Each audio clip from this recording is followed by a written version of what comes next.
नमस्कार and welcome to delight IAS NCERT summary course में आपका सभी का हार्दिक स्वागत है। आज हम पॉलिटी क्लास 8th की एनसीईआरटी का 8वां चैप्टर डिस्कस करेंगे, जो कि हमारा हास्यकरण से निपटना है। पिछले अध्याय में हमने हास्यकरण के बारे में पढ़ा था। आज हम हास्यकरण से निपटने के बारे में पढ़ेंगे कि इस तरह से इससे निपटा जा सकता है। आज हम इन बुलेट पॉइंट पर डिस्कस करेंगे। ठीक है, स्टार्ट करने से पहले आप सभी के सामने एक प्रश्न है, उसको आप लोग कोशिश करिए इसको अटेम्प्ट करने की। Consider the following statement with respect to the constitution as adopted on November 26 1949। पहला, it contained 375 article and its schedule. The preamble was enacted after the entire constitution was already enacted। कौन सा कथन जो है सही है आपको बताना है, केवल एक, केवल दो, दोनों या फिर कोई भी नहीं। इसका जो आंसर हम डिस्कस करेंगे वीडियो के अंत में। आइए स्टार्ट करते हैं। यदि मैं आप लोगों से हास्यकरण को समझाने का प्रयास करूं तो समाज में वह वर्ग जो विशेष भाषा, रहन सहन, धर्म, जाति आदि के कारण भेदभाव का या असमान व्यवहार को झेलता है, उस जटिल प्रक्रिया को हम क्या कहेंगे? हास्यकरण कहेंगे। अब ऐतिहासिक रूप से समाज में देखा जा सकता है कि जो आदिवासी समुदाय है, जो दलित वर्ग है या जो अल्पसंख्यक है, यह ऐतिहासिक रूप से लगातार कई वर्षों से हास्यकरण को झेल रहा है। और ये लोग जब निरंतर हास्यकरण को झेल रहे हैं और हमारा संविधान जब लागू हो गया और संविधान ने हम सभी नागरिकों को एक विशेष प्रकार के अधिकार, जिन्हें हम मौलिक अधिकार कहते हैं, मौलिक अधिकार सभी को समान रूप से प्रदान करे, तो समान रूप से जब सभी को मौलिक अधिकार प्रदान किए हैं, तो संविधान द्वारा प्रदत्त इन मौलिक अधिकारों को हाशिया पर रहने वाले जो लोग हैं, हाशियाई लोग हैं, वह दो प्रकार से इनका उपयोग करते हैं। वह कैसे उपयोग करते हैं? सबसे पहला जो इसमें आता है वह है सरकार को अपने साथ जो अन्याय हुए हैं, निरंतर उनके साथ जो अन्याय हो रहे हैं, उनकी ओर ध्यान आकर्षित करते हैं, उनको मजबूर करते हैं। और फिर दूसरा जो तरीका अपनाते हैं वह इसलिए इस प्रकार से अपनाते हैं कि सरकार इस प्रकार से कानूनों को लागू करे ताकि इनका जो है सुरक्षा हो सके, सुरक्षात्मक उपाय हो सके। तो सरकार द्वारा भी कई प्रकार से कानून बनाए जाते हैं, उनके लिए सुरक्षात्मक उपाय लागू किए जाते हैं। इसी के चलते सरकार कानून बनाती है। और सरकार कानून केवल कानून इस तरीके से नहीं बनाती कि भाई सुबह-सुबह उठे और आज हमने जो है एक कानून बना दिया इनके लिए। ऐसा नहीं होता है। कानून बनाने की एक प्रक्रिया होती है, नियमित प्रक्रिया होती है। कैसे? सरकार जब भी कोई योजना या नीति बनानी होती है तो एक सर्वेक्षण होगा या फिर कोई समिति, विशेषज्ञ समिति बनाई जाए। जब वो समिति उस आधार पर उसको अपनी रिपोर्ट सौंपेगी सरकार को, जब रिपोर्ट हो सौंप देगी तो इसके आधार पर सरकार द्वारा कोई योजना या कानून या कोई भी नीति बनाई जाएगी इनके लिए। ठीक है ना? तो इस तरह से सरकार द्वारा कानून या नीति या कोई भी योजना बनाई जाती है। और तब जाकर जो है इन हाशियाई लोगों के साथ सामाजिक न्याय होता है। सामाजिक न्याय हेतु इन वर्ग के वाले क्षेत्र जो होते हैं उनके लिए कुछ विशेष योजनाएं भी सरकार द्वारा चलाई जाती है, क्योंकि देखो संविधान ने फंडामेंटल राइट सभी को प्रदान किए हुए हैं। और सामाजिक न्याय तभी होगा जब सभी लोगों के साथ समानता का व्यवहार होगा, किसी भी के साथ व्यवहार नहीं होगा, सभी को बराबर जो है समान मात्रा में संसाधन उपलब्ध होंगे, चाहे वो शिक्षा हो, चाहे वो स्वास्थ्य हो, चाहे वो जल हो, चाहे वो बिजली हो, सभी तक बराबर पहुंच होनी चाहिए। ठीक है ना? तभी जो है सामाजिक न्याय होगा सभी वर्गों के साथ। तो सामाजिक न्याय हेतु इन वर्गों के लिए इन ये जो जहाँ क्षेत्र में रहते हैं ना, उस इलाकों में कुछ विशेष योजनाएं भी चलाई जाती हैं सरकार के द्वारा। कौन-कौन सी योजनाएं चलाई जाती हैं? कुछ विशेष प्रकार की योजनाएं यदि मैं उदाहरण दूं आपको, तो जैसे कोई इलाका है यहाँ पर आदिवासी समुदाय रहता है। अब यहाँ पर स्कूल तो खुला नहीं है, तो इन बच्चों की पढ़ाई के लिए उन्हें बहुत दूर जाना पड़ता है, जहाँ पर गाँव में या शहर में कोई स्कूल हो।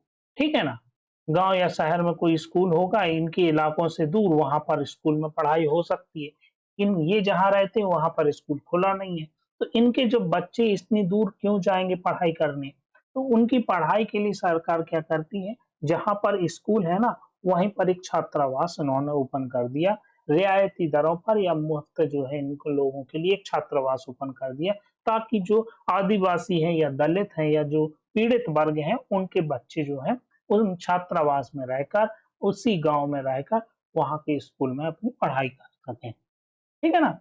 इसी संदर्भ में एक नीति आती है सरकार की, आरक्षण की नीति। आरक्षण की नीति क्या है? भाई आरक्षण की नीति को हमें समझाने की जरूरत ही नहीं है, क्योंकि हम सब बहुत अच्छे से चिर परिचित हैं इससे। समस्या ये है, यहाँ पर शिक्षण, कई लोग इनका जो है विरोध करते हैं, आरक्षण को कई बार बोल देते हैं कि इसको समाप्त कर देना चाहिए। आरक्षण एक बहुत बड़ा जो है इशू है, इसको लेके हम एक सेपरेट वीडियो बनाएंगे आगे कभी, जब हम इसको लेके आएंगे, ठीक है ना। लेकिन आज हम सब जो विषय से ना भटकती हुई इसको थोड़ा सा समझें, प्रयास करें। आरक्षण क्यों प्रदान किया गया? क्योंकि ये जो वर्ग हैं, इन वर्गों के लोग जो है सरकारी नौकरी में इनका प्रतिनिधित्व ना के बराबर है। शिक्षण संस्थाओं में इनको दाखिला नहीं मिल पाता है, इसीलिए वह आरक्षण की नीति लागू की गई। शिक्षण संस्थानों में, सरकारी नौकरियों में इन्हें मौका देने के लिए, अवसर की समानता के लिए इन्हें आरक्षण की नीति लागू की गई। तर्क यही दे दिया गया। क्यों क्यों लागू की गई? क्योंकि कुछ तबके ऐसे हैं समाज में जो निरंतर पढ़ाई से, कुछ अपनी स्किल डेवलपमेंट से इन्हें निरंतर वंचित रखा गया, इसीलिए यह आरक्षण की नीति लागू की गई। अब किस तरह काम करती है? केंद्र की एक सूची अलग होती है जातियों की, राज्य की सूची अलग होती है जातियों की, ठीक है ना। दो अलग अलग सूची है, केंद्र की अलग है, राज्य की अलग है। तो जब सूची में जिन जाति के लोगों का नाम होगा, जिन जातियों का नाम होगा, उन जाति के आवेदन, जब कोई भी नौकरी निकली जैसे, तो आवेदन जब वो देंगे ना, तो अपनी जाति का उल्लेख जरूर करेंगे और उनसे जाति प्रमाण पत्र भी मांगा जाता है, ठीक है ना। तो उस प्रकार से उसको पता चल जाएगा कि ये इस जाति का व्यक्ति है और ये केंद्र की सूची में या राज्य की सूची में आरक्षण का दावेदार है, इसीलिए इसको आरक्षण मिलना चाहिए। उसी तरह हम कट ऑफ को भी देखते हैं। न्यूनतम मार्क्स की जो सीमा होती है, वह भी एक तरीके से आरक्षण के लिए है, ठीक है ना। तो ये हो गया, सामाजिक न्याय को इस तरह से सरकार द्वारा प्रोत्साहन दिया जाता है। अब हम सुनेंगे एक जकमालपुर गांव की कहानी के बारे में पढ़ेंगे। जकमालपुर गांव की कहानी एक सच्चाई है। सच्चाई ये थी, कहानी ये थी कि एक जकमालपुर गांव में बहुत बड़ा त्योहार होना है और 20 गांव के पुजारी वहां पर इकट्ठा हुए हैं। समस्या ये थी कि वहां पर एक परंपरा, प्रथा थी। प्रथा में ये था कि दलित परिवार का एक व्यक्ति उन जो त्योहार में जो पुजारी लोग आए हैं, उन पुजारी को क्या करेगा, इनके पैर धोएगा। पैर धुलना है और पैर धुलने के बाद जो जल होगा उससे उसको नहाना है, ठीक है ना। ये यहाँ की एक प्रथा थी। अब 20 वर्षीय एक युवक है जिसका नाम है रत्नम। ये इंजीनियरिंग की पढ़ाई कर चुका है, 20 वर्ष का है ये, ठीक है ना। तो इंजीनियरिंग की पढ़ाई कर चुका है, पढ़ा लिखा व्यक्ति है, ये समझता है। तो इसने जो है इस प्रथा का क्या किया, विरोध किया। इस विरोध के बाद क्या हुआ कि ताकतवर जो जातियां थी और कुछ दलित समुदाय के लोग इससे गुस्सा हो गए। दलित समुदाय के लोग गुस्सा इसलिए हुए क्योंकि वह सवर्णों के यहाँ खेत खलिहानों में जो है दैनिक मजदूरी करते थे और उनको यह डर था कि यदि हम इसका विरोध करेंगे, विरोध मीन्स जो है इस प्रथा का विरोध करेंगे, तो हमको जो है मजदूरी निकाल दिया जाएगा और हमारा जो है आजीविका कैसे चलेगी। इसीलिए वो भय के कारण, डर के कारण इसका विरोध खुल के नहीं कर पाते थे। ताकतवर जातियों ने क्या किया, उन्होंने एक क्या किया, अभिशाप बोला कि अभिशाप लगेगा यदि आपने ये प्रथा को नहीं अपनाया। तो रत्नम का तर्क ये था कि यदि हम मंदिर में प्रवेश ही नहीं कर सकते, तो उस मंदिर में बैठा देवता हमसे नाराज कैसे हो सकता है। फिर यहाँ से आगे कहानी बढ़ती है और रत्नम के घर को, जो झोपड़ी में रहता था अपनी माँ के साथ, उस झोपड़ी में आग लगा दी जाती है कुछ लोगों के द्वारा। किस्मत से रत्नम अपनी माँ के साथ वहां से भाग निकलता है बच के और जाकर जो है पास के थाने में रिपोर्ट करवा देता है। रिपोर्ट जो की जाती है वह SC/ST एक्ट के तहत 1989 में यह अधिनियम आया था और इस एक्ट के तहत जो है रिपोर्ट की जाती है। मामला मीडिया में पहुंचता है और अंततः जो है रत्नम को वहां से गांव को छोड़कर जाना पड़ता है, लेकिन वो जो प्रथा थी, जो रस्म होती थी, उसको समाप्त कर दिया जाता है। तो इस कहानी से हमको ये समझ में आता है कि जो दलित समुदाय है या जो आदिवासी समुदाय या अल्पसंख्यक समुदाय है, इनके अधिकारों का जो मूल अधिकार हमारे संविधान द्वारा प्रदान किए गए हैं, इनका जो है हनन कई बार होता है और ये जो है 70, 80 और 60 के दशक में इस प्रकार की घटनाएं काफी ज्यादा होने लगी और यहाँ तक 70 के दशक में तो ये भी कई इस प्रकार की घटनाएं यहाँ तक देखने को मिलती हैं कि हिंसात्मक घटनाएं अपने चरम पर पहुंच गई हों। तब जाकर दलित संगठनों ने मांग की और सरकार पर दबाव बनाया कि सरकार जो है आगे आकर इस प्रकार का कानून बनाए कि दलित समुदाय या पीड़ित जो वर्ग है इस कैटेगरी का, उसके विरुद्ध होने वाले अपराधों को उस कानून में एक सूचीबद्ध किया जाए और इन अपराधों को करने वालों के विरुद्ध जो है कठोर से कठोर सजा दी जाए। इस प्रकार का कानून बनाने की उन्होंने मांग की थी। ठीक है ना? तो इस तरह से जब इस पृष्ठभूमि के कारण सरकार ने 1989 में अनुसूचित जाति अत्याचार निवारण अधिनियम यह बनाया था 1989 में, और इसकी पृष्ठभूमि में कुछ प्रकार के जो है इस प्रकार के जो है हमने देखे कि कुछ हिंसात्मक घटनाएं और इन वर्गों के खिलाफ जो है कुछ अपराध हो रहे थे। और इस अधिनियम में वही चीज रखी गई जिस प्रकार से मांग की गई थी कि कुछ अपराधों की जो है सूची होनी चाहिए। तो इस अपराध की सूची में बहुत सारे अपराध थे, जैसे अखाद्य पदार्थों के लिए खाने पर मजबूर करना या पीने के लिए बोलना, समाज में या पूरे मोहल्ले में नंगा घुमाना उनको, संसाधनों से वंचित कर देना, या जो जैसे सार्वजनिक कुआं है या नदी है वहां पर नहाने से मना कर देना, तो सार्वजनिक कुएं के पानी का उपयोग करने से मना कर देना। ठीक है, दलित समुदाय को आवंटित की गई जमीन पर किसी के अन्य व्यक्ति के द्वारा कब्जा कर लेना, उसका उपयोग खेती में करना, ठीक है, या फिर किसी महिला के खिलाफ होने वाले अपराध। इस प्रकार से जो है बहुत सारी कैटेगरी के अपराध इस अधिनियम की धारा 3 में, आप लोग याद रखिए धारा 3 में इनका वर्णन है। ठीक है, और बहुत सारे अपराध हैं और इनके लिए जो है दंड भी दिया गया है, जुर्माना और कारावास दोनों की बात करी गई है। ठीक है ना?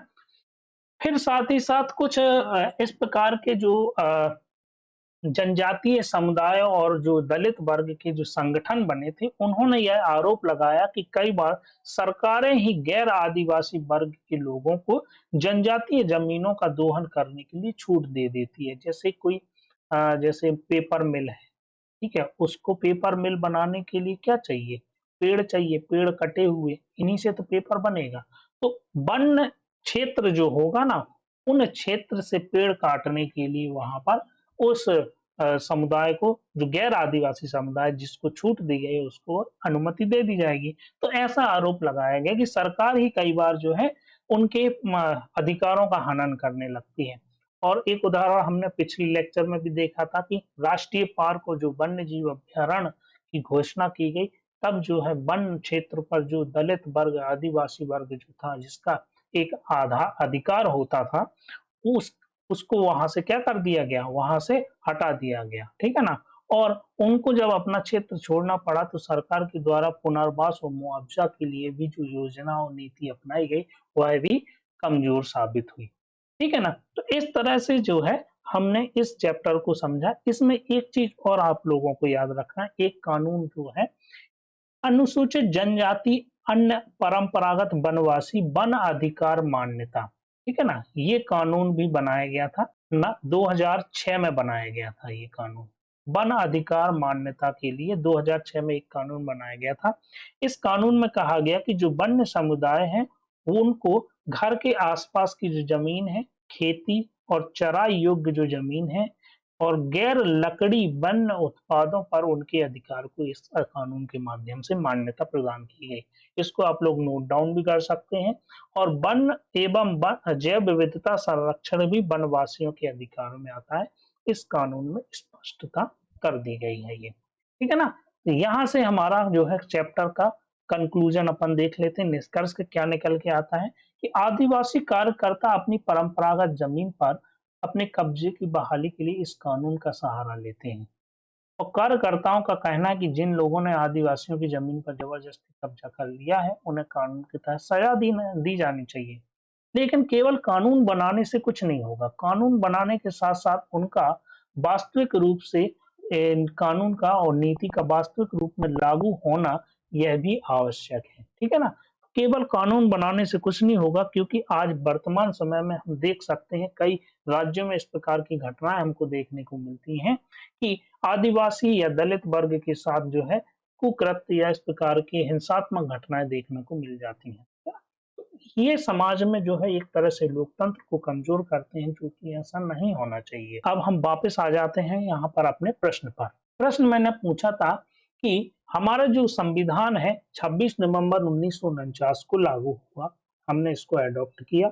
उस समय के संदर्भ में कौन से कथन सही है? जब हमारा संविधान 26 नवंबर को लागू हुआ तो 19 यहाँ पर 375 आर्टिकल और 8 अनुसूची यहाँ पर थी, पहला कथन। और दूसरा, the preamble was enacted after the entire constitution was already enacted. इसमें जो आपका ऑप्शन हो जाएगा सही, केवल और केवल सेकंड ऑप्शन सही है, बी ऑप्शन आपका सही है। भारतीय संविधान जो है हम सभी जानते हैं कि 26 नवंबर 1949 ईस्वी को अंगीकृत, अधिनियमित और हमने आत्मार्पित कर लिया था। उस समय इसमें कौन कौन सी चीजें थी? यहाँ पर प्रस्तावना थी, 395 आर्टिकल थे और 8 अनुसूचियां इसमें शामिल थी। प्रियम्बल जो है कॉन्स्टिट्यूशन के इनेक्ट होने के बाद जो है उस समय जो है लागू की गई थी। भारतीय संविधान के निर्माण में जो मुख्य भूमिका रही है वह रही है डॉक्टर बी आर अम्बेडकर की। और डॉक्टर बी आर अम्बेडकर जो भारतीय संविधान के मुख्य आर्किटेक्ट थे और जिन्हें आज हम मॉडर्न मनु के भी नाम से भी जानते हैं। ऑर्डर ऑफ इंडियन कॉन्स्टिट्यूशन भी इन्हें कहा जाता है। तो ये सारी चीजें आप लोग इसको याद रखिएगा। आज के लेक्चर में इतना ही है। यदि आप लोगों को इस लेक्चर की पीडीएफ चाहिए तो डिलाइट आईएएस के टेलीग्राम चैनल को ज्वाइन कीजिए और हमारे डिलाइट आईएएस की यूट्यूब चैनल को सब्सक्राइब कीजिए, वीडियो को लाइक और शेयर भी कीजिए। आज के लिए इतना ही है। Thank you very much.